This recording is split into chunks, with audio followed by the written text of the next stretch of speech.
Hello दोस्तों, मैं रेखा आपके अपने चैनल कॉमर्स फर्स्ट ग्रेड में आपका हार्दिक स्वागत करती हूँ। दोस्तों, आज जो अपना टॉपिक रहेगा वो मार्केटिंग रहेगा। मार्केटिंग अपने 12th स्टैंडर्ड तक का है, इसमें टॉपिक है। और दूसरा इससे रिलेटेड एक टॉपिक है मार्केटिंग रिसर्च, वो अपने एमकॉम लेवल का है। तो आज अपन मार्केटिंग के बारे में बात करेंगे, जो 12th क्लास में अपने दे रखा है टॉपिक, उसके बेस पे। और ये टॉपिक सरल टॉपिक है, समझने में बहुत ही आसान है। और मैंने इसको शॉर्ट नोट्स के रूप में और साथ में मैंने कुछ फ़ोटोज़ इमेजेस डाले हैं, जिससे अपना जो नए कॉन्सेप्ट आएंगे, जैसे ब्रांड है, लेबलिंग है, उनके बारे में समझने में अपने को सहायता मिलेगी। तो चलिए दोस्तों, शुरू करते हैं आज का अपना टॉपिक मार्केटिंग। और दोस्तों, मार्केटिंग जो है उसके कम से कम फर्स्ट ग्रेड में 4-5 क्वेश्चन आराम से आ जाते हैं, तो इसको आपको बहुत ध्यान से पढ़ना है। एक बहुत ही इजी और सरल लैंग्वेज में मैंने इसको प्रेजेंट करने की कोशिश की है। चलिए दोस्तों, शुरू करते हैं। देखिए, ये मैंने पहली इमेज इसमें डाली है, मार्केटिंग क्या है। तो देखिए, यहाँ पे आपको ये चीज़ दिख रही होगी, मार्केटिंग में दे रखा है कि सेल सेल सेल। तो ये क्या है कि इसका एक सामान्य अर्थ बता रहा है कि मार्केटिंग क्या है, मतलब सामान को बेचना। ठीक है, सामान को कैसे बेचना है, कहाँ बेचना है, किस तरीके से बेचना है, किस प्राइस पे बेचना है, वो आगे की डिटेल अपन बात करेंगे। देखिए दोस्तों, ये इमेज डाली मैंने। जैसे अपन किसी मॉल वगैरह में जाते हैं तो इन चीज़ों को जिस तरीके से यहाँ सेट कर रखा है, जिस तरीके से इनकी पैकिंग वगैरह कर रखी है, ये भी एक मार्केटिंग का पार्ट है। क्योंकि जब अपन मार्केटिंग पढ़ेंगे तो ये सारी चीज़ें अपन वहाँ पर पढ़ेंगे। ठीक है दोस्तों, तो चलिए शुरू करते हैं अब अपन अपना नेक्स्ट आगे की इमेज के बारे में।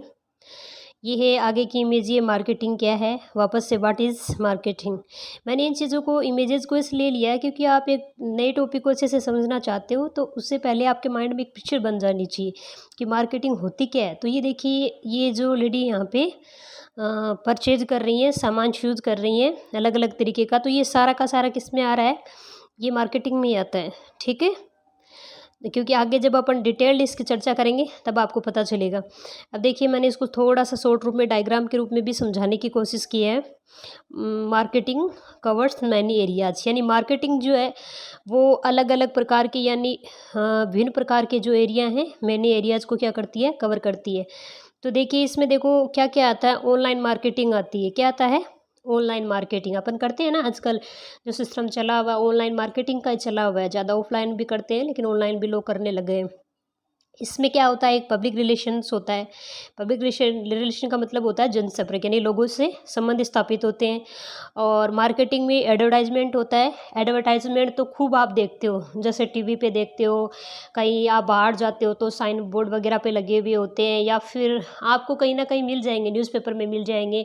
सबसे ज़्यादा जो मिलते हैं वो टीवी पे मिलते हैं। टीवी पे आप देखते हो हर एक प्रोग्राम के बीच में, या आप कोई न्यूज़ वगैरह देख रहे हो या कुछ भी अगर आप देख रहे हो तो इसमें ऐड पक्का आते हैं। ठीक है, सोशल मीडिया, यानी कि क्या है, सोशल मीडिया। ठीक है, और रिसर्च इसमें क्या होती है, रिसर्च होती है, अनुसंधान होता है।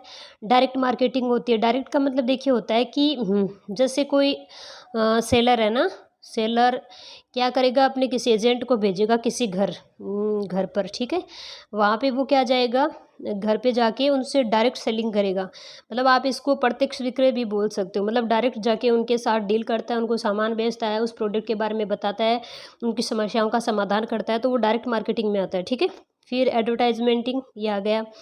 फिर वापस सॉरी, डायरेक्ट मार्केटिंग ये चल रहा है। सोशल मीडिया स्ट्रेटजी क्या होता है, यानी कि आप उसके लिए क्या योजना बना रहे हो, आपकी योजना क्या है। ठीक है, क्या रणनीति बनाई है आपने। ठीक है, मार्केटिंग किस तरीके से करोगे, तो ये इसमें रणनीति को भी शामिल करते हैं।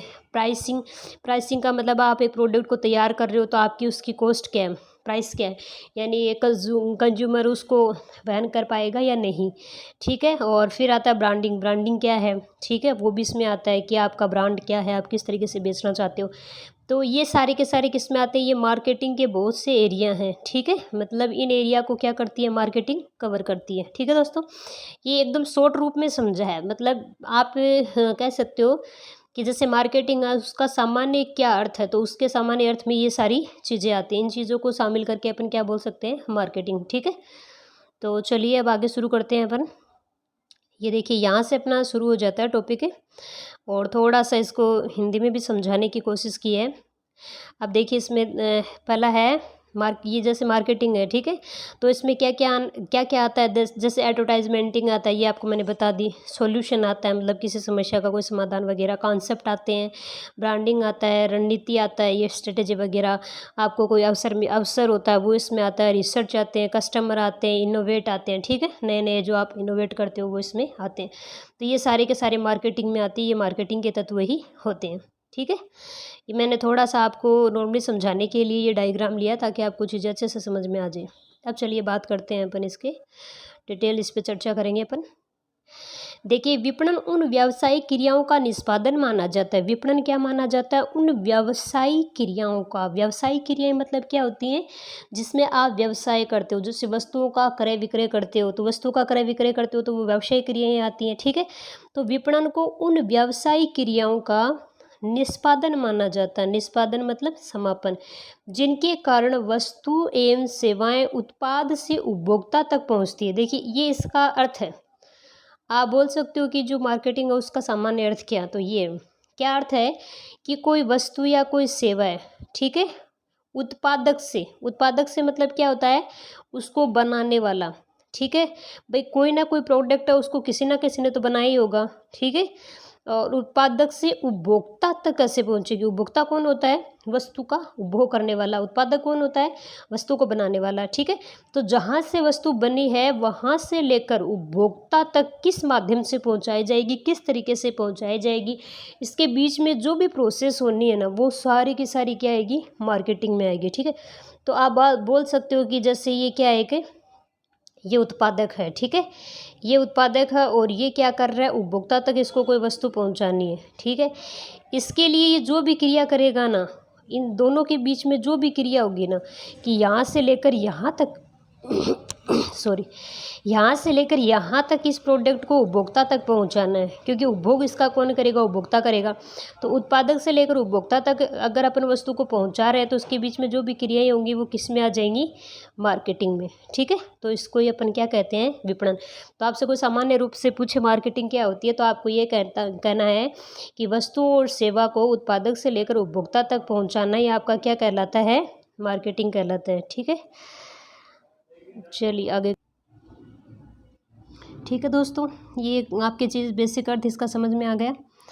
तो चलिए अब आगे चलते हैं अपन इसमें। हाँ, और क्या क्या चीज़ें दे रखी हैं।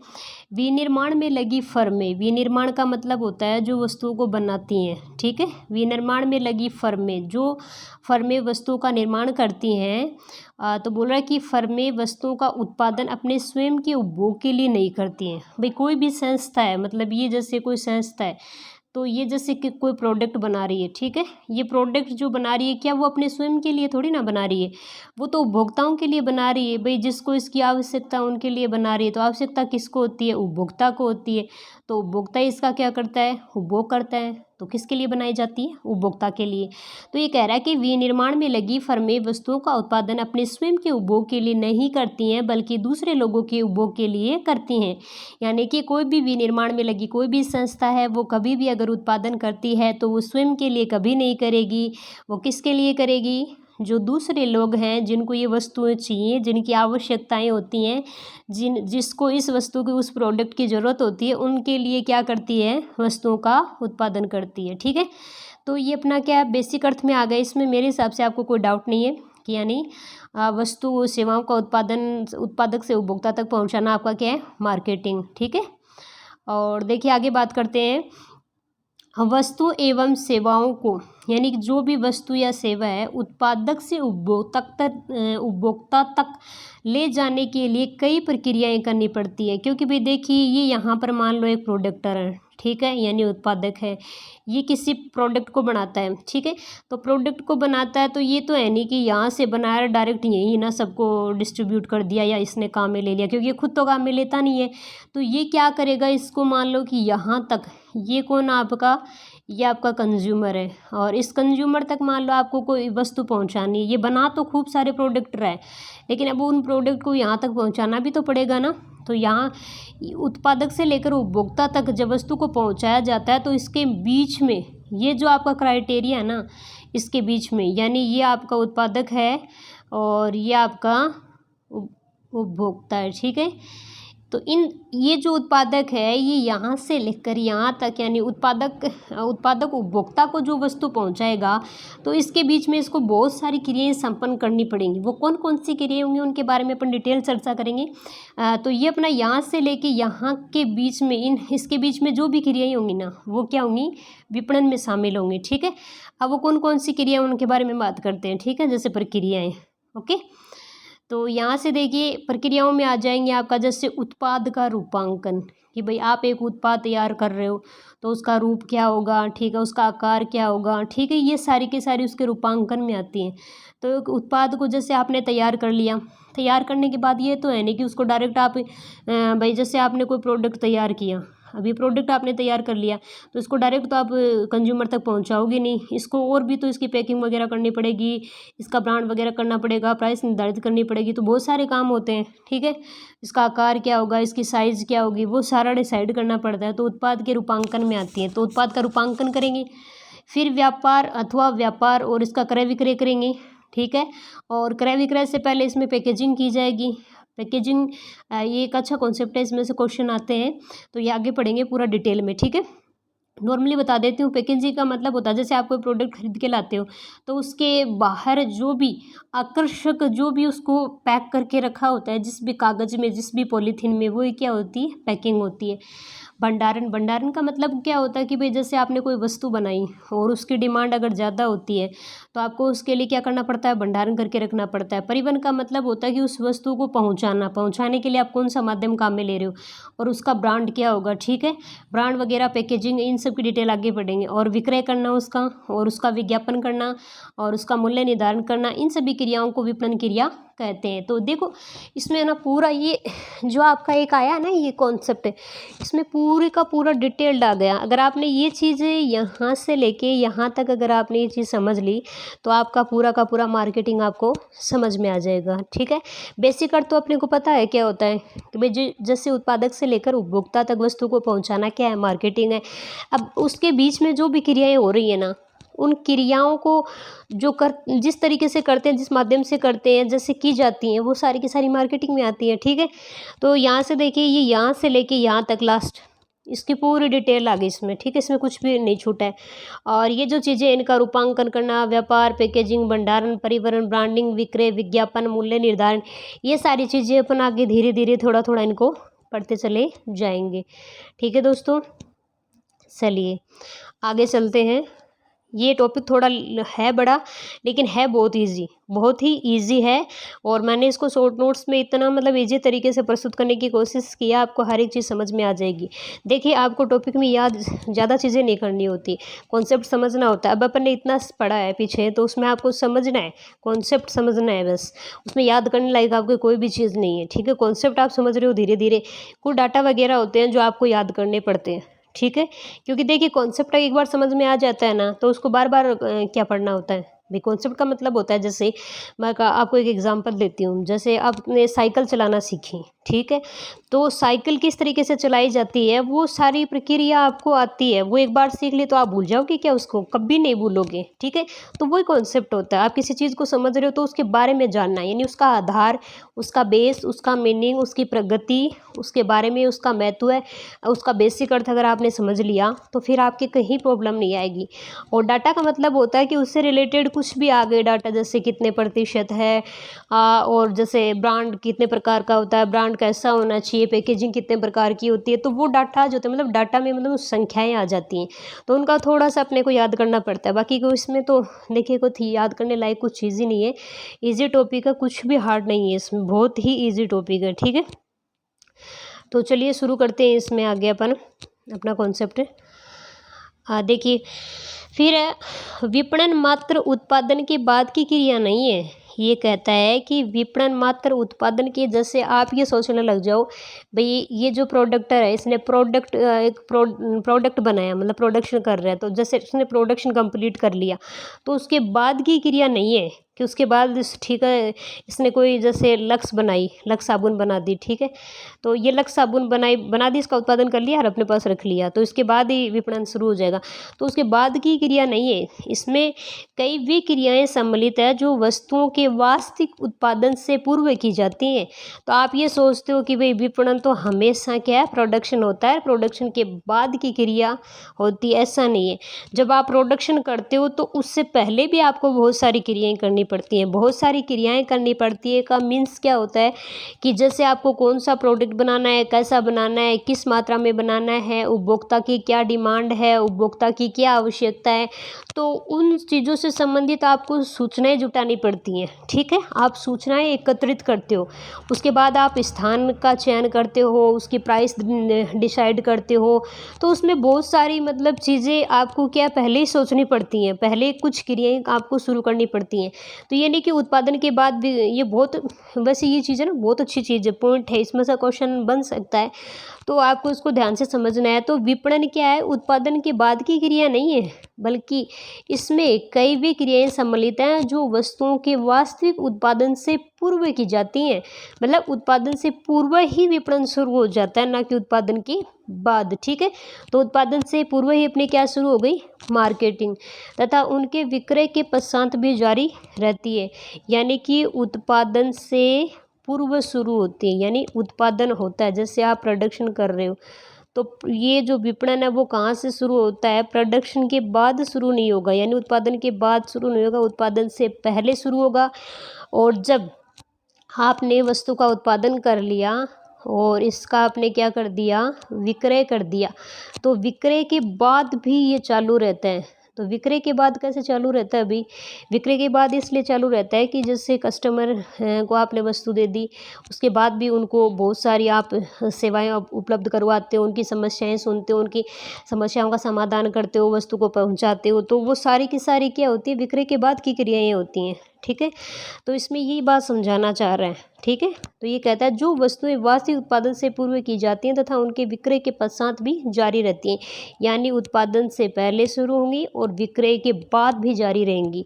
तो ये आपकी क्या होती है, मार्केटिंग। ये बहुत अच्छा कॉन्सेप्ट है, इसको ध्यान से इसको समझ लेना है कि ये क्या समझाना चाह रहा है कि जैसे आपने प्रोडक्शन किया, ठीक है, तो प्रोडक्शन किया तो आप ये नहीं कहोगे कि प्रोडक्शन के बाद मार्केटिंग शुरू होती है, नहीं, प्रोडक्शन करने से पहले और विक्रय करने के बाद, मतलब आपने जब प्रोडक्शन शुरू किया उससे पहले जो आप क्रियाएं कर रहे हो वहाँ से लेकर जब आपने वस्तु को सेल कर दिया और सेल करने के बाद तक मार्केटिंग चलती रहती है, ठीक है। तो उत्पादन से पूर्व और विक्रय के पश्चात, तो ये चीज़ आपको यहाँ से याद रखनी है, ओके। तो ये क्या होती है, मार्केटिंग होती है। अब देखिए इसमें एग्जाम्पल दिया है, एग्जाम्पल कैसे, इसमें देखो कहा है कि उदाहरण के लिए उपभोक्ता की, अब कहें कि भाई आपके दिमाग में क्वेश्चन आता होगा भाई उत्पादन से पहले क्या क्रियाएं होती हैं, तो ये समझा रहे हैं कि उत्पादन से पहले कौन कौन सी क्रियाएं होती हैं। देखिए उपभोक्ता की आवश्यकताओं की पहचान करना, भाई आपने जैसे इंडस्ट्री स्थापित कर रही है, ठीक है, कर रखी है, और आप ये सोचो कि मुझे ये प्रोडक्ट बनाना है, तो आप अपनी मर्ज़ी से थोड़ी बना लोगे। अगर चलो ठीक आपने बना लिया, आपने कहा नहीं मुझे तो बस पार्ले जी बनाना है, मुझे पार्ले जी बहुत अच्छा लगता है, मुझे कोई मतलब नहीं ये बिकेगा कि नहीं बिकेगा, तो आप कितना खाओगे उसको, ठीक है, घर वालों को कितना खिलाओगे, रिलेशन वालों को कितना खिलाओगे। अब मान लो वो प्रोडक्ट आपका वहाँ पे बिक ही नहीं रहा है, लोग खरीद ही नहीं रहे हैं, उस एरिया में उसकी ज़रूरत ही नहीं है, ठीक है, तो आप फिर वो कोई मतलब ही नहीं उसका प्रोडक्शन करने का, फिर आपको उससे क्या घाटा हो जाएगा। तो उसके लिए आपको क्या करना पड़ेगा, पहले उपभोक्ताओं की आवश्यकताओं की पहचान करनी पड़ेगी कि भाई उपभोक्ताओं को किस चीज़ की ज़्यादा आवश्यकता है, और फिर उत्पादन के लिए विकास के लिए सूचना एकत्रित करना, ठीक है। अब आप प्रोडक्शन के विकास के लिए भी ठीक है, आपने भी उपभोक्ताओं की आवश्यकताओं के बारे में जान लिया। जैसे एग्जांपल देती हूँ, कोई बैकवर्ड एरिया है, ठीक है, मतलब पिछड़ा हुआ इलाका, अब वहाँ पे क्या है कि जैसे ये जो प्रोडक्ट होते हैं अपने जैसे दूध वगैरह, ठीक है, दूध की कोई फैक्ट्री या मान सकते हो आप कोई डेयरी नहीं है वहाँ पर, ठीक है। तो वहाँ जाके आप पता लगाओगे तो आपको पता चलेगा भाई यहाँ पे आसपास में बहुत सारे लोग हैं जो बाहर के लोग हैं या किराए पे रहते हैं। तो उनको क्या है कि दूध की ज़रूरत पड़ती है, तो आसपास कोई शॉप नहीं है, तो वो क्या करेंगे, वहाँ उपभोक्ताओं की आवश्यकताओं को उसने पहचाना और उसके बाद उत्पादन के विकास के लिए वो क्या करेंगे, सूचना एकत्रित करेंगे कि भाई मुझे इस प्रोडक्ट को कैसे बढ़ाना है, इसका कैसे विकास करना है, कौन सा प्रोडक्ट लेके आऊँ, कैसे लेके आऊँ, तो सूचना आप एकत्रित करोगे, ठीक है। फिर आप उपयुक्त उत्पाद पैकेज का रूपांकन, फिर आपने जो प्रोडक्ट डिसाइड किया है उसके लिए उसका आकार, उसके साइज, उसकी मात्रा, ये सारे के सारे आप निर्धारित करोगे, ठीक है। तो ये रूपांकन में आएगा। तथा ब्रांड नाम देना, फिर आप अपना जो प्रोडक्ट लेके आ रहे हो उसको एक ब्रांड नाम दोगे। भाई ब्रांड नाम का मतलब क्या होता है, जैसे अपने एडिडास के वो लेके आते हैं जूता वगैरह, कपड़े वगैरह, पायजामे वगैरह, तो वो एक ब्रांड है, मतलब जिसके नाम से उसकी पहचान होती है, तो वो क्या होता है, ब्रांड, ठीक है। तो ऐसी प्रक्रियाएं हैं जिन्हें वास्तविक उत्पादन को आरंभ करने से पहले किया जाता है, ठीक है। तो ये क्रियाएं हैं। अब आपके दिमाग में शायद डाउट क्लियर हो गया होगा कि उत्पादन से पूर्व कौन कौन सी क्रियाएं की जाती हैं।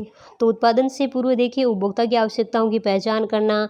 अब आपसे क्वेश्चन पूछ सकते हैं, क्वेश्चन आ सकता है कि भाई उत्पादन से पूर्व कौन सी क्रियाएं की जाती हैं जो मार्केटिंग में शामिल होती है, तो निम्न में से कौन सी नहीं है, ठीक है। तो ये आपको ध्यान में रखना है। तो उपभोक्ता की आवश्यकताओं की पहचान करना बिल्कुल ठीक है, उत्पादन से पूर्व होता है।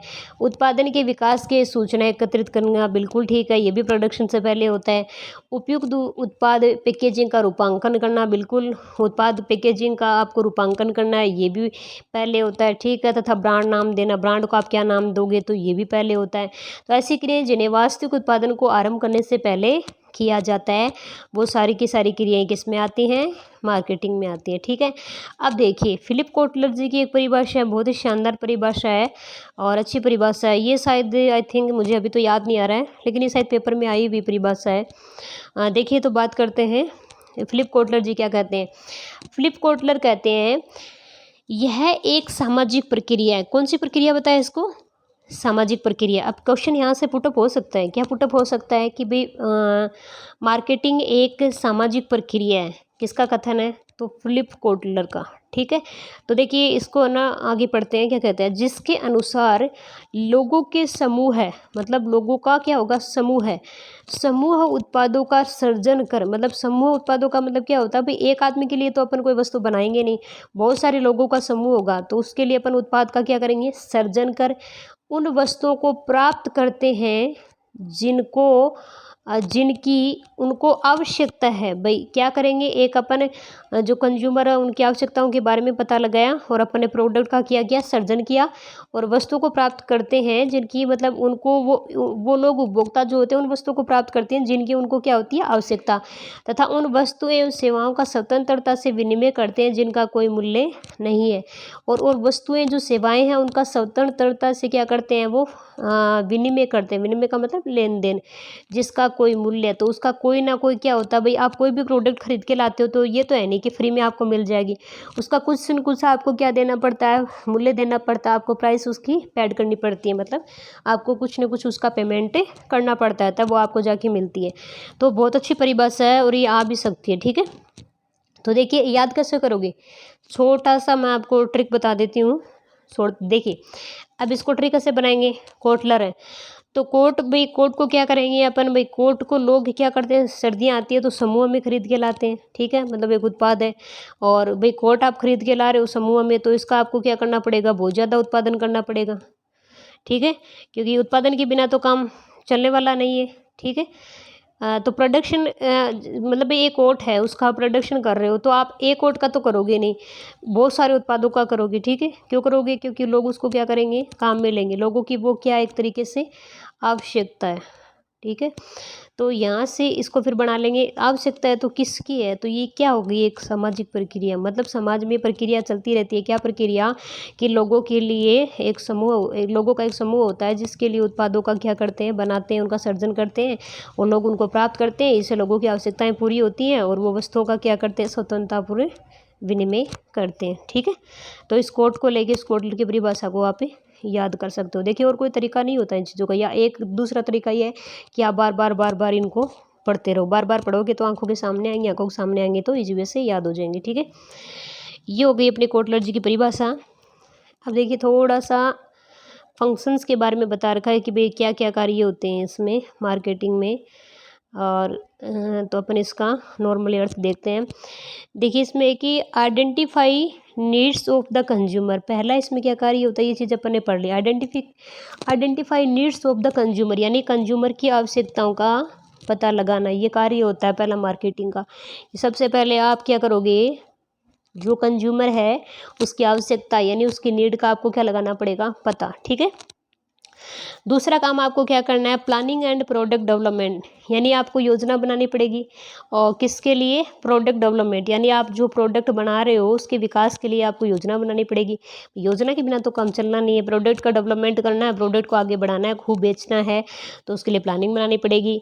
फिर स्टैंडर्डाइजेशन एंड ग्रेडिंग, फिर आपको ग्रेडिंग करनी पड़ेगी, यानी उनका श्रेणीकरण करना पड़ेगा, उनका मापन करना पड़ेगा। श्रेणीकरण का मतलब होता है कि उनको अलग अलग श्रेणियों में रखना पड़ेगा, उनको ग्रेड देनी पड़ेगी।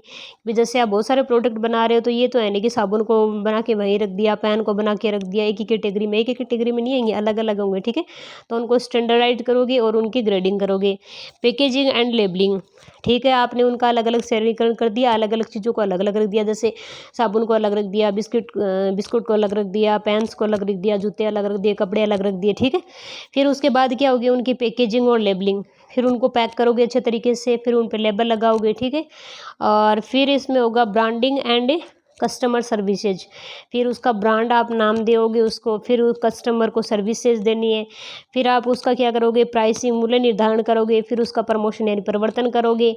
ठीक है। प्रमोशन का मतलब होता है कि वस्तु को बेचने के लिए आप अलग अलग तरीके काम में लेोगे। फिर उसका डिस्ट्रीब्यूशन करोगे, फिर ट्रांसपोर्टेशन एंड वेयर हाउसिंग, फिर उसका परिवहन करोगे, और उसके बाद उसका क्या करोगे, भंडारण यानी वेयर हाउसिंग। तो देखिए इसमें कुछ भी नहीं है, आप ये सोचो कि इंग्लिश में मुझे समझ में नहीं आ रहा है, इंग्लिश में तो है लेकिन इनका अर्थ जो है वो आसान है, कुछ टफ नहीं है। और जो इंग्लिश मीडियम से उनके वैसे चीज़ें समझ में आ जाएंगी। ठीक है। तो ये इसके कार्य बताएं कि एक मार्केटिंग जब आप करते हो तो मार्केटिंग के कॉन्सेप्ट पे जब आप चलते हो तो आपको कौन कौन से कार्य करने होते हैं। ठीक है दोस्तों। अब चलिए दोस्तों अपन बात करते हैं विपणन की विशेषताओं में। तो इसका सामान्य अर्थ अपन ने देख लिया है, फिलिप कोटलर जी की परिभाषा अपने देख लिए। अब इसकी विशेषताओं के बारे में पढ़ेंगे, फिर आगे इसका कल अपन कंटिन्यू आगे इसका जो भी आगे का कॉन्सेप्ट होगा वो तैयार करेंगे। तो देखिए विपणन की विशेषताएं क्या होती है, मार्केट के फंक्शंस के बारे में मैंने आपको बता ही दिया है। अब विपणन की विशेषताओं के बारे में अपन बात करते हैं। तो विपणन की विशेषताएं क्या होती है, मार्केटिंग की विशेषताएं क्या होती है। सबसे पहली विशेषता होती है अपेक्षा एवं आवश्यकता। अपेक्षा और आवश्यकता का मतलब होता है कि एक उपभोक्ता की क्या इच्छा है, उसे क्या चाहिए, उसकी क्या ज़रूरत है, उसकी क्या आवश्यकता है। देखिए आवश्यकता के बिना या ज़रूरत के बिना, इच्छा के बिना तो कोई वस्तु खरीदी नहीं जाएगी। अब जैसे मान लो कि आप हो, अब आपको किसी चीज़ की ज़रूरत पड़ती है तभी तो बाजार जाते हो, तभी तो चीज़ों को खरीदते हो। अब ज़रूरत ही नहीं है तो क्यों खरीदोगे। तो आपको क्या, जैसे आप मार्केटिंग कर रहे हो तो आपको उपभोक्ताओं की अपेक्षा, उनकी इच्छाएं और उनकी आवश्यकताओं का पता लगाना पड़ेगा। ठीक है। ये किसकी विशेषता है, ग्राहक की योग्य मूल्य, और जो आप प्रोडक्ट बना रहे हो, जो प्रोडक्ट आप लेके आ रहे हो उसका जो मूल्य है वो ग्राहक योग्य होना चाहिए। ये नहीं कि ज़्यादा होना चाहिए कि ग्राहक उसको चुकाने की उसकी क्षमता ही नहीं, योग्यता ही नहीं है। ठीक है। उसके पास इतना धन ही नहीं है कि वो उसको चुका पाए। ठीक है। तो मूल्य ऐसा होना चाहिए जो ग्राहक की योग्य हो। विनिमय पद्धति आपकी क्या होगी, ठीक है, लेन देन किस रूप में करोगे। उत्पाद का सर्जन, आपका कौन सा आप उत्पाद बना रहे हो उसकी क्या उपयोगिता होगी। ठीक है। तो ये इसकी विशेषताएं हैं। तो चलिए इसकी 4 विशेषताएं अपने बताई गई हैं तो उनको ध्यान में रख लेना। पूछ सकते हैं कि मार्केटिंग के निम्न में से कौन सी विशेषता नहीं है। ठीक है। तो ये आपको क्या करना है, आपको ध्यान में रखनी है। अब चलते हैं आगे, अब इनकी डिटेल से इनकी परिभाषाओं के बारे में पढ़ते हैं। तो देखिए पहली जो इसकी विशेषता है वो इसमें आपने देखा था कि अपेक्षा एवं आवश्यकता, कि मतलब कि उपभोक्ता की इच्छा क्या है, उसकी आवश्यकता क्या है।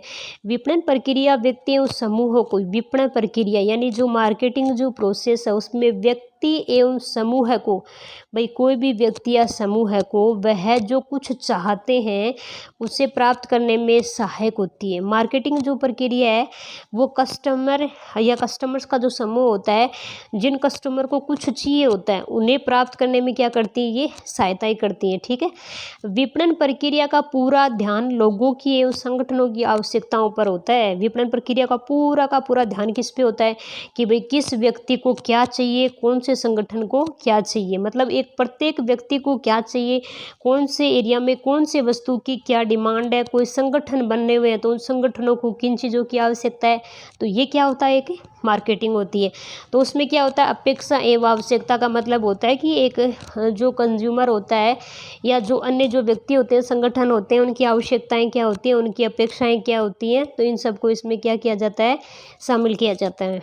ठीक है, अब आगे की आवश्यकता एक ऐसी स्थिति, आवश्यकता क्या है, आवश्यकता, आवश्यकता जैसे आप कह सकते हो भाई, जैसे आपको जैसे कपड़े की आवश्यकता है, किसी को कॉपी किताब की आवश्यकता है, किसी को पानी की आवश्यकता है, किसी को खाने की आवश्यकता है, तो आवश्यकताएं अलग अलग हो सकती हैं।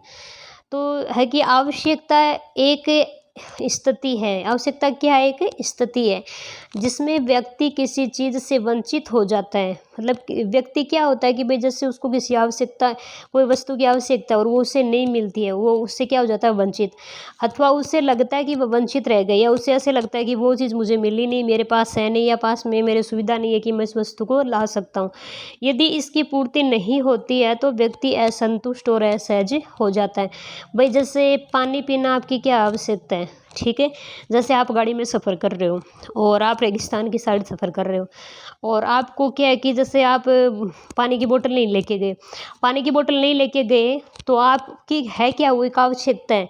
अगर आपको पानी नहीं मिलता है तो आप क्या हो जाओगे, असंतुष्ट रहोगे, असहज होगे, बेचैन हो जाओगे, आपको अजीब सा लगने लग जाएगा। ठीक है, तो मतलब आप एक ऐसी स्थिति आ जाती है कि अगर उसकी पूर्ति नहीं होती है तो आप असहज महसूस करते हो, असंतुष्ट महसूस करते हो। ठीक है, तो वो किस में आती है, आवश्यकता में आती है। तो आवश्यकता तो किसी भी चीज़ की हो सकती है।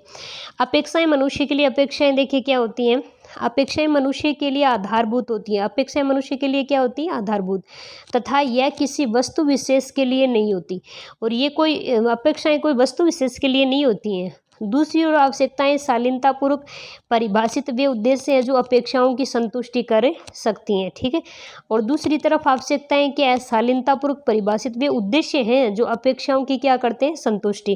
भाई आवश्यकता किसकी संतुष्टि करती है, अपेक्षा की। ठीक है, अब मनुष्य जैसे किसी चीज़ की अपेक्षा करता है कि भाई मुझे उससे ये अपेक्षा है ना, तो वो अपेक्षा की पूर्ति भी ये क्या करते हैं, कंप्लीट करते हैं। ठीक है, फिर देखिए आगे, एक विपणनकर्ता का कार्य किसी संगठन में, कोई एक विपणन करता है। ठीक है, विपणनकर्ता मतलब जो मार्केटर होता है, मार्केटिंग करने वाला होता है। तो विपणनकर्ता का कार्य किसी संगठन में लक्षित ग्राहकों की आवश्यकताओं की पहचान करना। तो ये बोला कि विपणनकर्ता का कार्य क्या होता है, किसी संगठन में, कोई संगठन है, कोई ऑर्गेनाइजेशन है, उसमें लक्षित ग्राहकों की आवश्यकता है। मतलब एक ग्राहक को किस चीज़ की आवश्यकता है, उसे किस चीज़ की ज़रूरत है, उसे क्या चाहिए।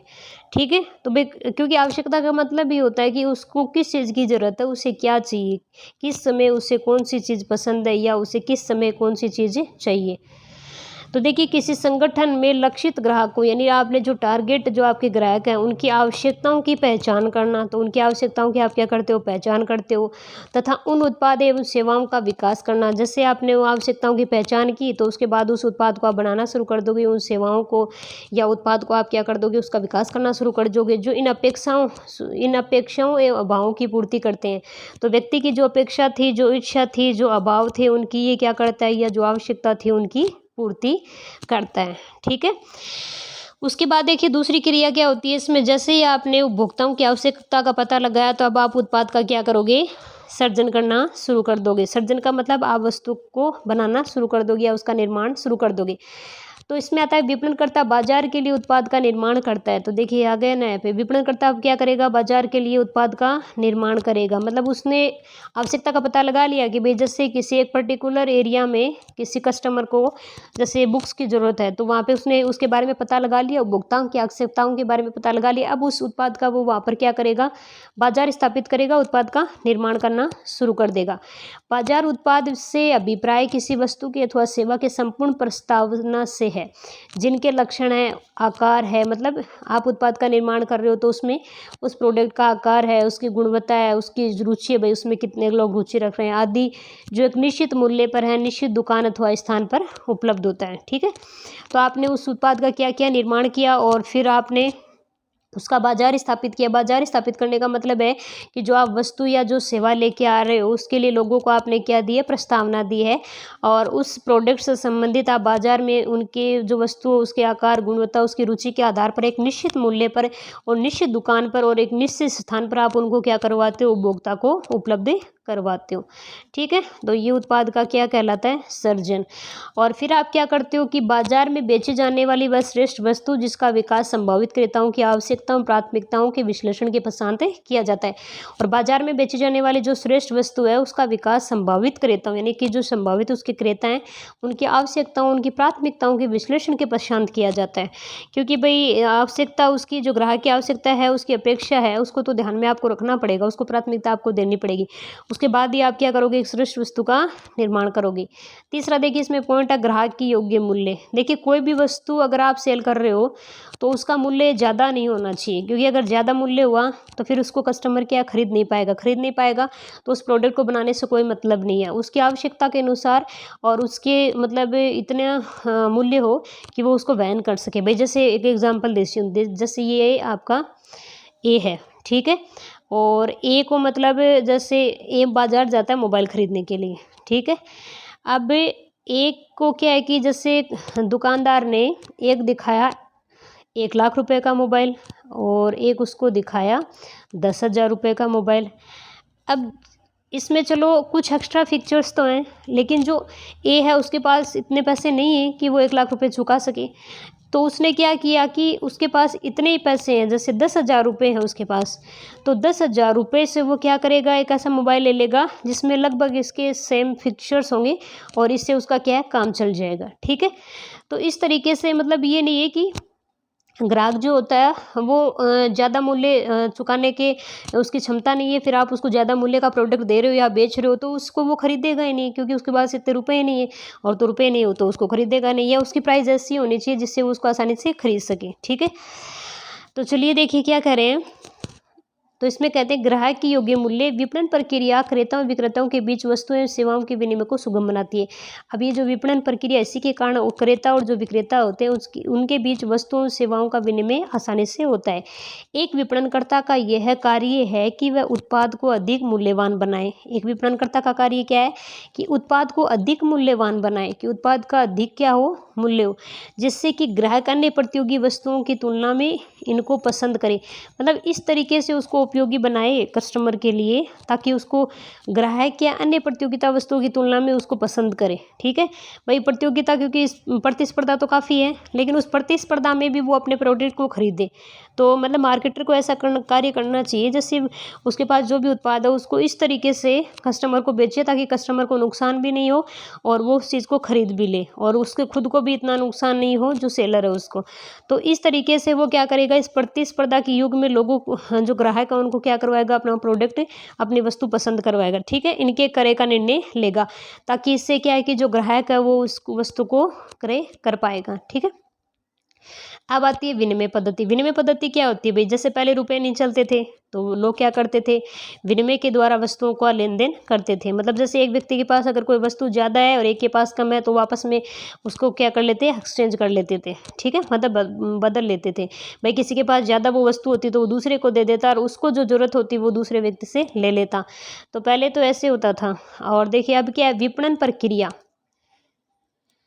क्या कह रहा है कि जो विपणन प्रक्रिया का मतलब क्या होता है, मार्केटिंग की जो प्रोसेस है, मार्केटिंग की जो प्रक्रिया चल रही है उसमें विनिमय पद्धति के माध्यम से कार्य करती है। विपणन की जो प्रक्रिया वो कौन सी पद्धति के माध्यम से कार्य करती है, विनिमय की जो पद्धति है उसके माध्यम से कार्य करती है। लोग क्रेता या विक्रेता, लोग मतलब क्रेता और विक्रेता विनिमय प्रक्रिया के माध्यम से अपनी इच्छित अथवा आवश्यक वस्तुओं को प्राप्त करते हैं। यानी कि जैसे एक सेलर होगा वो तो क्या करेगा, वस्तु देगा और बदले में उसको क्या करेगा, पैसे लेगा।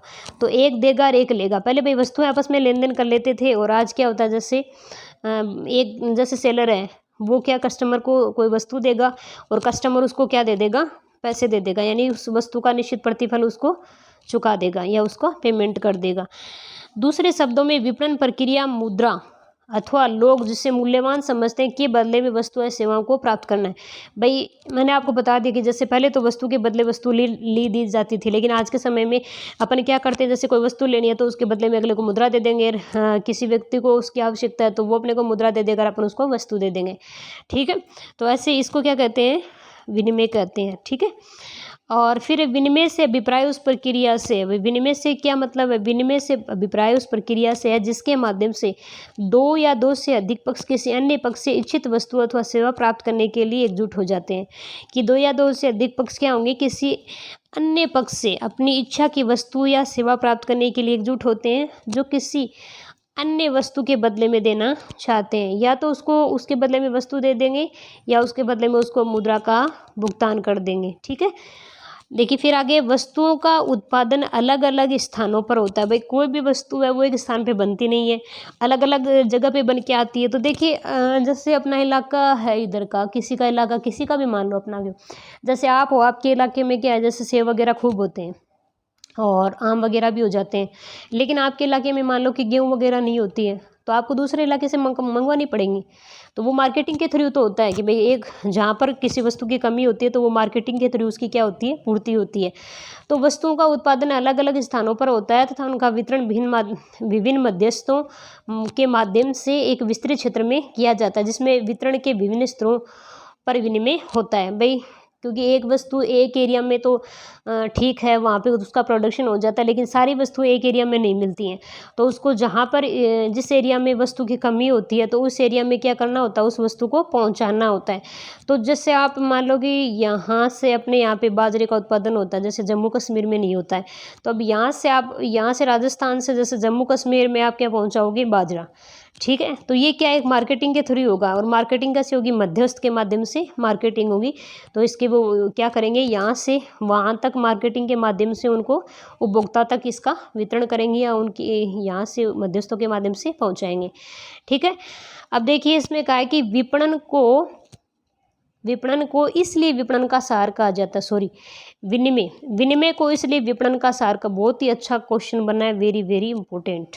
ठीक है, क्या क्वेश्चन बना है कि आपसे अगर पूछ ले विपणन का सार किसे कहा जाता है, तो विपणन का सार आप किसे कहोगे, विनिमय। क्योंकि विनिमय अगर नहीं है तो आप मार्केटिंग नहीं कर पाओगे।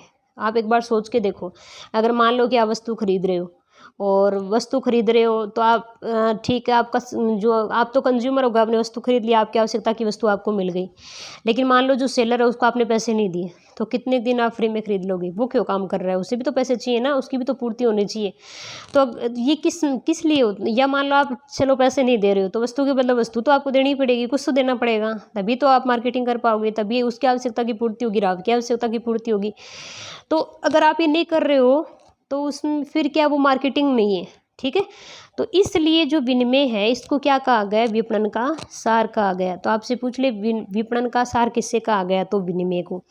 किसी भी विनिमय के लिए निम्न शर्तें कर, भाई कोई भी अगर आप सोच रहे हो विनिमय क्या होता है, तो विनिमय के लिए निम्न शर्तें पूरी अगर आप कर रहे हो तो वो क्या है, विनिमय में, मतलब विनिमय में ये चीज़ें आती हैं, ये शर्त आपको पूरी करनी पड़ती है। कौन कौन सी शर्त, इसमें कम से कम दो पक्षों का होना आवश्यक, अर्थात क्रेता और विक्रेता। भाई एक अकेला व्यक्ति तो विनिमय करेगा नहीं, यानी एक व्यक्ति तो लेने वाला होना चाहिए, एक व्यक्ति देने वाला होना चाहिए, फिर दूसरा उसको लेने वाला होना चाहिए, दूसरा इसको देने वाला होना चाहिए, मतलब एक बेचने वाला और एक खरीदने वाला, यानी दो पक्षों के ही मध्य होगा, एक पक्ष के मध्य तो होने से रहा। प्रत्येक पक्ष दूसरे पक्ष, यानी प्रत्येक पक्ष क्या करेगा, दूसरे पक्ष को मूल्य चुकाने की क्षमता रखता है। प्रत्येक पक्ष क्या करेगा, दूसरे पक्ष को, जैसे अपन खुद कंज्यूमर है, जैसे ये ए है तो ये ए पक्ष हो गया और ये बी है। ठीक है, बी के क्या हो गया इसमें, वस्तु को बेचने वाला, तो दूसरे पक्ष को ये क्या करेगा, मूल्य चुकाने की क्षमता रखता हो। ये नहीं कि बस फ्री में लेने आ गए, फ्री में लेने आएगा तो वो तो होगा भी नहीं, ठीक, और फ्री में होगी भी नहीं वस्तु, कोई देगा भी नहीं। फिर प्रत्येक पक्ष से संप्रेषण एवं वस्तु अथवा सेवा की आपूर्ति के योग्य होना चाहिए। प्रत्येक पक्ष क्या होना चाहिए? संप्रेषण एवं वस्तु। भाई जैसे ये नहीं है कि हाँ ठीक है आप प्रोडक्ट को ले रहे हो दे रहे हो ठीक है, लेकिन उसके मध्य भी क्या होती है कि एक आपूर्ति होनी चाहिए। आपने बात कर ली आपूर्ति की नहीं तो उससे कोई मतलब ही नहीं निकला, मतलब लेन देन होना चाहिए। तो प्रत्येक पक्ष यानी प्रत्येक जो पक्ष है उसमें संप्रेषण एवं वस्तु एवं सेवाओं की आपूर्ति के योग्य होना चाहिए। मतलब वस्तु या सेवा ऐसी होनी चाहिए जिसकी आपूर्ति की जा सके। अब आप कह दो कि मुझे तो चांद तारे दे दो, सेलर को जाके भाई जो दुकानदार होता है उसके जाके कह दो भाई मुझे तो तारे चाहिए आसमान वाले लाओ दे दो, तो वो कहाँ से आपूर्ति करेगा? ठीक है, तो ऐसी चीज़ें होनी चाहिए जिनका संप्रेषण किया जा सके, जिसका लेन देन किया जा सके, जिसकी आपूर्ति की जा सके। फिर अब प्रत्येक पक्ष को दूसरे पक्ष के प्रस्ताव को स्वीकार करने अथवा उसे अस्वीकार करने की स्वतंत्रता होनी चाहिए। और ये नहीं कि आपने जैसे सामने वाला चीज़ लेना ही नहीं चाहता और आप उसे ज़बरदस्ती दे रहे हो, तो ये नहीं होगा।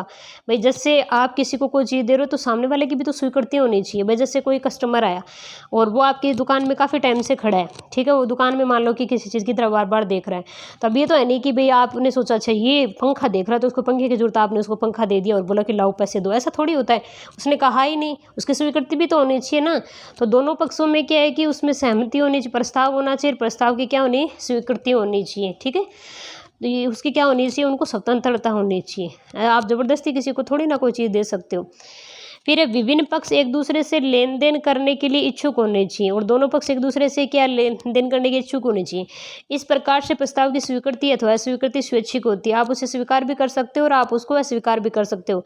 ठीक है, जैसे आपको कोई वस्तु देना चाहता है, जैसे कोई जो बेचने वाला मार्केटिंग करने वाला है आपके घर में और उसने कहा कि मैडम आप टीवी ले लो या आप ये फ्रिज ले लो, अब आपने स्वीकृति दी नहीं, ठीक है, या वो कहेगा आपको लेनी पड़ेगी, ये थोड़ी होता है। उसमें स्वीकृति या अस्वीकृति का भी तो ऑप्शन होना चाहिए। आपने ठीक है प्रस्ताव दिया है, लेकिन सामने वाले की स्वीकृति या अस्वीकृति दोनों में से क्या होनी चाहिए, स्वैच्छिक होनी चाहिए। ठीक है, तो वो या तो उसको हाँ कर देगा या उसको ना कर देगा। ठीक है, स्वैच्छिक होती है, न कि दबाव में। दबाव में नहीं कि ठीक है आपने दबाव में वस्तु खरीद लिया, आपने दबाव में उसको बेच दिया, ऐसा नहीं है। आप दबाव में ना बेच सकते हो ना दबाव में खरीद सकते हैं। फिर विपणन मात्र व्यावसायिक घटना नहीं है, यानी विपणन एक व्यावसायिक घटना नहीं है या फिर व्यावसायिक संगठनों तक ही सीमित नहीं है। ये कोई व्यावसायिक घटना नहीं है और ना ही ये क्या है, व्यावसायिक घटनाओं तक सीमित है। विपणन क्रियाएं गैर लाभ संगठन, भाई जरूरी थोड़ी है जो व्यावसायिक संगठन है या जो ओनली लाभ कमाने वाले संगठन है उनके लिए ही विपणन की क्रियाएं होती है, नहीं। जो गैर लाभ जैसे नॉन प्रॉफिट ऑर्गेनाइजेशन होते हैं, जैसे कौन कौन से, जैसे अस्पताल है, स्कूल है, स्पोर्ट्स है, क्लब है, सामाजिक और धार्मिक संगठनों में भी उतनी प्रासंगिक है, चाहे वो लाभ कमाने वाली संस्था हो या नहीं हो, सभी के लिए क्या मार्केटिंग क्रियाएं होती हैं। ठीक है, ये ज़रूरी नहीं है कि जो व्यवसाय है उनके लिए मार्केटिंग होता है। आपके दिमाग में जो व्यवसाय करते हैं उनके मार्केटिंग काम आता होगा, वही मार्केटिंग होती है, नहीं। ठीक है, ये इन संगठनों को अपने उद्देश्य को प्राप्त करने में सहायता करता है। भाई जो संगठन है उनके जो उद्देश्य है उनको प्राप्त करने में सहायता करता है। ये उद्देश्य है कि परिवार नियोजन के संदेश का प्रसार करना, कि भाई ये क्या करते हैं, परिवार नियोजन के संदेश का प्रसार करते हैं, लोगों के शिक्षा के स्तर में सुधार करते हैं, बीमारियों के इलाज की सुविधा व्यवस्था करवाते हैं। मतलब लोगों के शिक्षा के स्तर को बढ़ाते हैं, परिवार नियोजन करते हैं और जो आपकी बीमारियां उनका इलाज में भी ये सुविधा प्रदान करते हैं। ठीक है, तो ये चीज़ इसमें आ जाती है मार्केटिंग में। ओके, अब आगे देखिए इसका थोड़ा सा नॉर्मली अपन ये बेसिक चीज़ें पढ़ी है, इनकी विशेषताओं के बारे में, सामान्य अर्थ के बारे में आगे और डिटेल पढ़ेंगे। विपणन शब्द क्या है, कहाँ से आया, इसमें कौन कौन सी प्रक्रियाएं होती हैं, इसके क्या क्या कार्य होते हैं, इनको अपन डिटेल पढ़ेंगे। ठीक है, और आज के लिए इतना मेरे हिसाब से काफ़ी है। अपन नेक्स्ट जो क्लास होगी उसमें आगे इसको डिटेल चर्चा करेंगे। ठीक है, और अगर आपको किसी प्रकार का कोई डाउट हो तो आप मुझे कमेंट सेक्शन में लिख सकते हैं, और किसी भी प्रकार की कोई समस्या हो किसी भी प्रकार की तो आप मुझे कमेंट सेक्शन में लिख के शेयर कर सकते हैं। तो चलिए अपन बात करेंगे नेक्स्ट पार्ट की, इसके मार्केटिंग के। तो आप ये जो आपका फर्स्ट वीडियो आज इसको अच्छे तरीके से देख लेना और कॉन्सेप्ट को अच्छे तरीके से समझ लेना। ठीक है, thank you for watching video, please like share and subscribe. Thank you.